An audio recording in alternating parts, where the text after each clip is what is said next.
낭랑의 중심지를 평양이라고 배운 학교에서 공부 열심히 한 사람이고요. 그 환단곡이란 그 책에 대해서 일부에서는 위셔다, 판타지다 이렇게 얘기하는 반면에 또 일부에서는 우리 역사가 되게 오래됐고 또 우리의 영역이 황하 이북까지 걸쳐 있었다. 고대사 사료가 부족한 상황에서 되게 귀중한 사료다. 이렇게 얘기를 하는데 이 책을 어떻게 봐야 할지 선생님께서 고대사 연구를 하실 때는 어떤 사료를 쓰시는지 하고요. 그리고 최근에 유화 문명이 발견이 되는데 이게 황하 문명보다 오래됐는데 알고 보니 동유족이 한 거다. 이런 얘기가 있는데 이것도 어떻게 봐야 되는지가 궁금합니다. 환단고기 문제는 뭐냐면 역사학 논쟁은 어쨌든 역사학적 방법론으로 풀어야 됩니다. 그럼 환단곡이라는 책은 어쨌든 20세기에 발견된 책인데 20세기에 나타난 책에 쓰여져 있는 수천 년 전의 역사를 어디까지 사실로 믿을 거냐 하는 이야기죠. 그래서 그 부분은 결국은 다른 사료를 비교해가지고 볼 수밖에 없는데, 그래서 저희가 고조선은 대륙의 지배자였다라는 책을 쓰면서 환단곡에 나와 있는 추에 관한 부분 하나만 집중적으로 판 적이 있어요. 결국 추가 사실이냐 아니냐를 볼 수 있는 유일한 방법은 중국 고대 사서하고 비교하는 것밖에 없어요. 그 중국 고대 사서밖에 비교할 대상이 없기 때문에.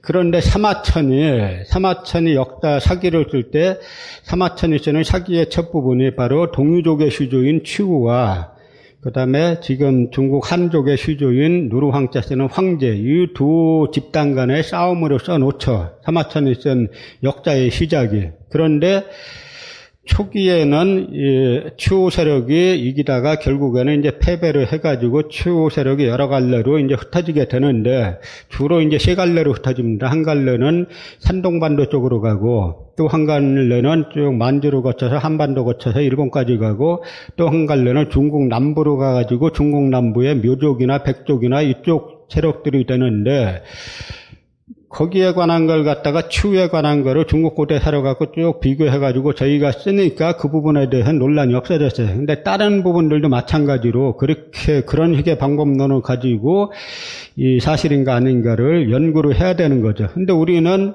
한두 가지 말을 가지고 그냥 한두 가지를 끄집어내서 전부를 다 부정하는 이제 그런 식의 방법을 주로 사용해 왔죠. 그건 대단히 잘못된 방식입니다. 그러니까 이 환단곡이란 책은 제가 볼 때 아까 나라 망하니까 망명했다는 속주 이상용 선생, 이 집안이 고려 때부터 사관 집안이에요. 그래서 이 집안에 내려왔던 문화로 내려왔던 구전으로 내려왔던 하는 이야기들이 저는 상당 부분 들어가 있다라고 보고, 그 다음에 환단곡이란 역사서는 또 그 당시에 대종교하고 밀접한 관련이 있는데 지금 우리가 대종교가 거의 사라지지 않았습니까? 가장 일제시대 때 독립운동 열심히 한 조직은 다 사라졌어요. 대종교야말로 그야말로 제가 어제 이 천도교도 신파구파가 있어가지고 이 소위 말하는 구파 박인호 이게 교령이 있는데 손병희 선생 다음 교령이 박인호란 분인데 이분은 1930년대 말 40년대 이때 뭘 하시냐면 멸외 구국운동을 해요. 멸외 기도운동. 뭐냐면 아침에 식사할 때 세끼 식사할 때 일본을 멸망하게 해주십시오 하고 기도하고 식사를 하는 건데 이게 일본에 탐지돼가지고 완전 그 피바닥을 이루죠. 그래서 이제 그쪽 계열이 완전 몰락하게 되는데 그쪽이 이제 본 관계자를 만났던 이분 하시는 말씀이 그쪽 계열은 일제시대 때 3족이 멸함을 당했고 대종교 하던 분들은 9족이 멸함을 당했다. 이 정도로 이제 극심한 탄압을 받았는데 이 대종교 쪽 분들의 역사관이 많이 들어간 책에 우리가 이렇게 비하할 책이 아니고 그 책은 분명히 나라가 망했을 때 지금하고는 조금 다른 관점에서 봐야 되는 게 나라가 망했을 때 이 나라를 되살려야 되겠다는 절박한 감정에서 쓰는 역사서기 때문에 일정 부분에 일정 부분에 이제 과장이라 그럴까 감정의 폭들이 이제 들어가 있을지 몰라도 한마디로 매도해가지고 이게 가짜다라고 할 수 있는 책은 아니죠. 단지 아쉬운 거는 그 책에 대한 그 연구가 체계적인 역사학적인 방법론에 따른 연구가 필요한데 요즘은 보니까 그 연구하는 분들이 여러 분 계시는 것 같아서 다행이라고 생각하고요. 그리고 또 우리 저쪽 이제 그 내몽골에 가보면 적봉이란 곳이 있는데 거기 홍산이 있는데 그 홍산 문명이라는 것이 동이족의 문명인데 거기에서 보면 그 홍산 문화에 하가점 문명이라는 게 있어요. 이게 하가점 상층 문명이 있고 하층 문명이 있는데 하층 문명은 더 오래된 거죠. 근데 하층 문명에서 나온 그 유물들을 파보면 청동기들이 나오는데 그 청동기 연대를 그 방사선 동면에서 측정해 보면 그 BC 뭐 20몇 세기까지가 다 나옵니다. 그래서 이제 그 이련이 삼국유사에서 이야기한 고조선의 건국연대하고 거긴 다 맞아 들어가 그 일대는 전부 다 고조선의 강역이에요. 제가 작년에도 그쪽에 답사를 갔었는데 거기 가보면은 적봉이란 곳에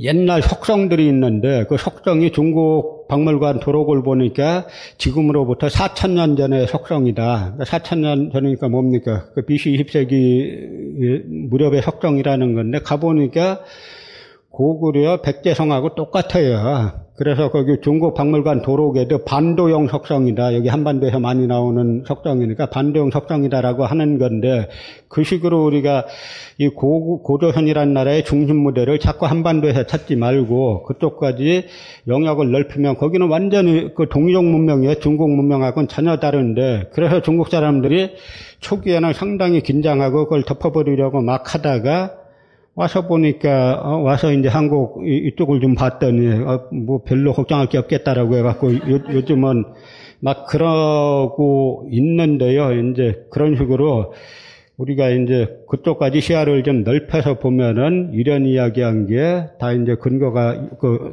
있다라고 하는 게 되고, 또 하나 이제 그 뭡니까, 화랑색이라는 책도 이렇게 보면은, 그 화랑색이라는 책이 당시 그 필사했다는 뭐 박창화라는 분이 그 당시 직업이 일본 국내성 도서관에 근무하던 분이죠.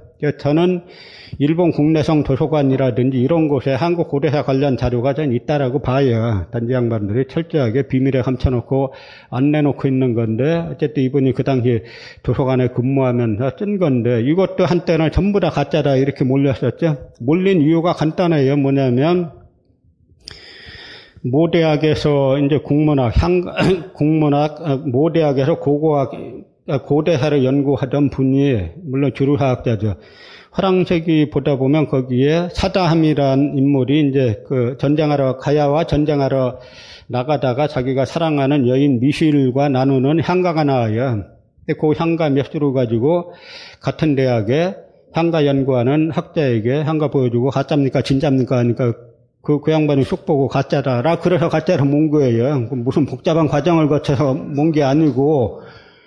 그런데 뭐냐면, 지금 우리가 알려져 있는 향가라는 거는 뭐 균야전에 좀 나와 있는 거하고, 그 다음에 이제 삼국유사에 나와 있는 그 정도 뭐 25수 뭐 그 정도가 전부 다인데, 이 대부분의 현존하는 향가들은 뭐냐면 대부분 찬불과 비슷한 거죠. 그런데 이거는 사랑가예요.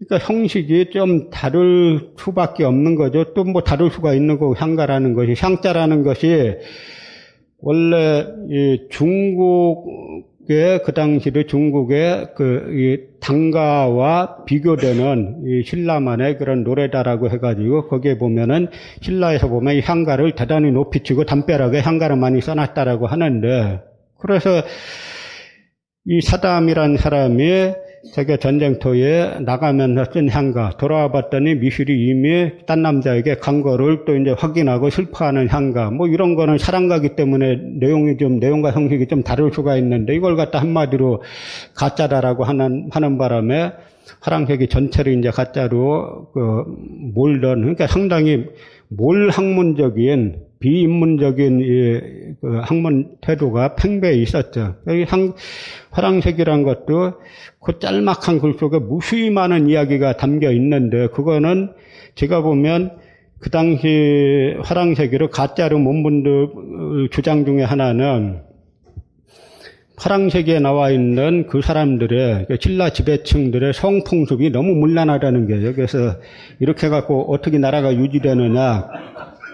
또 하나는 화랑세기에 나와 있는 내용이 삼국사기, 삼국유사에 안 나와 있다. 삼국유사, 삼국사기가 화랑세기보다 몇백 년 뒤에 쓰여진 책인데 뒤에 쓰여진 책에 안 나온다고 앞에 쓰여진 책이 가짜라고 하면은 그 논리 자체가 안 맞죠. 또 성풍습이 문란하다 아니다라는 거는 유교가 정착되고 난 다음에 시각으로 바라보는 거죠. 그런데 그 당시 신라 지배층들은 거의 근친혼을 많이 하는데 근친혼은 그 사람들만 한 게 아니라 우리가 고려 후기에 충선왕에 충자 들어가는 임금들은 다 원나라의 지배하에 있었던 임금들이니까 충자 들어가는 임금들은 다 이제 고려 후기 임금들인데요. 이때 원나라 세조가 주교교서에서 뭐냐면 그 고려 왕실 앞으로 동성끼리 결혼하지 말아라.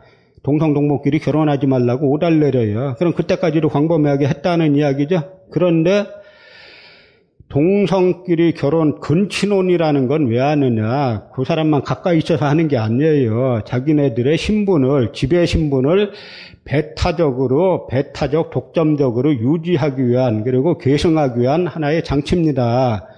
지금 우리나라에도 보면은 뭐 재벌들, 다들 자기들끼리 하지 뭐 보통 드라마에서나 재벌의 아들이 얼굴도 잘생기고 마음도 착하고 막 뭐 이렇게 나오죠. 현실에서 그런 사례 별로 못 보잖아요. 다 비슷한 정치하고 결합하든지 관료하고 결합하든지 해가지고 다 자기네 지배 신분 그렇게 유지하는데 지금도 그런데 하물며 그 시대 때 말할 것도 없고요. 그리고 그 당시에 보니까 그 당시에는 부모 중에 한 명만 다르면은 동성 동모만 아니면 결혼하는 거예요. 근데 중국에서 자꾸 걸 갖고 시비를 거니까 이제 신라에서도 그걸 좀 꺼리는 풍습이 나오죠. 그래서 이제 말하자면 동부 이모라든지 이부 동모라든지 아버지나 어머니 중에 하나 다른데 서로 남매끼리 결혼시키려고 하니까 남자가 거부했죠. 거부하다가 나중에 하겠습니다라고 하니까 이 어머니가 뭐라고 하냐면 잘 생각했다라고 하면서 신국에는 신국의 도가 있다. 어찌 중국 풍습을 따르겠느냐. 이런 말들은 창작 못하는 거예요. 신국에는 신국의 도가 있다. 이 근친혼을 갖다가 신의 나라에는 신국의 도가 있다. 이 신라 사람들은 자기네 지배층들은 자기들을 갖다 신의 자식으로 생각하는 겁니다. 광교토대왕 비문도 보면은 앞부분은 자기네 시조인 추모왕에 대한 이야기죠. 추모왕을 뭐라고 써놨습니까?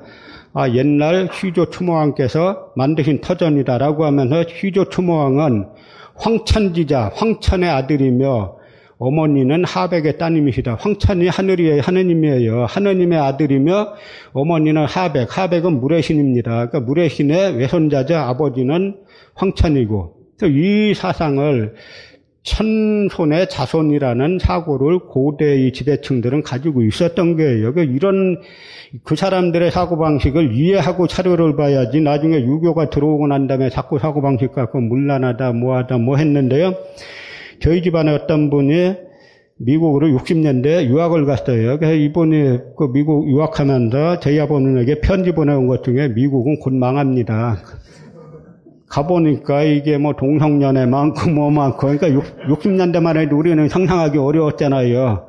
근데 어떻게 됩니까, 지금? 미국이 망하기는커녕 우리가 오히려 그쪽 분야에서는 그런 뭐 동성혼을 인정하자라는 기류도 상당히 있잖아요. 그런 쪽으로 가는 거 아닙니까? 그런 식으로 그거는 유교적인 관점에서 그러니까 역사나 사물을 바라볼 때 획일적인 관점, 그런 전체주의적인 관점, 이런 게 가장 이제 안 좋은 거고, 다양한 관점에서 바라볼 때, 그래서 각 개인의 개성을 존중하고 각 개인의 개성들끼리 서로 다양한 목소리를 내면서 어떤 하모니를 이루는 그런 사회를 지향해야 한다라고 하는 거죠.